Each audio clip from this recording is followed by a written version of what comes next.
Who would you rather trust to design a prosperous economy? How do you know Donald Trump and Elon Musk are not just keeping money for themselves? They're both billionaires too. But like, I'm just saying. See, but hold on. Let me ask you a very blunt question.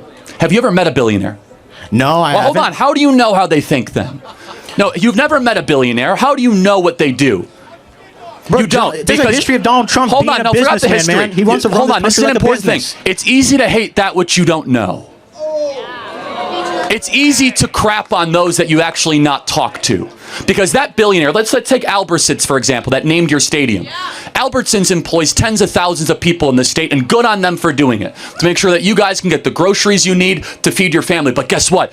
He became a billionaire because of it. But you know what? He should become a billionaire for the people he employs and the risks that he took, and also the good that has done for this city and the charity that's been back to the community here. Then we talk to Donald Trump personally to see if you're correct or not. You said billionaires. Again, I could go through Trump or Elon Musk, but how about the other? You have Melaleuca that named the stadium. You go after billionaire after billionaire. You know what you find? Someone that had a really good idea, that was able to risk it all, that probably employed over 100,000 people and made a lot of other people rich. The question should never be, how do we take money away from people? That's easy. That's theft. You do that when you're 3 years old.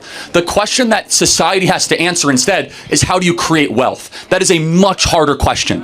When you go visit sub-Saharan Africa, they're trying to figure that out. They wonder why we're able to have buildings as beautiful as this, and why we're able to have, the standard of living that we enjoy in America. And the answer is because we have market principles where entrepreneurs can take risks and are able to get a reward at the end of it. Now, should we ever get to a place where the middle class is shrinking to such a great degree? No, that's why Donald Trump's agenda is to first and foremost rebuild the American middle class, not necessarily pander to the elite interests. And let me close with this, just as a point.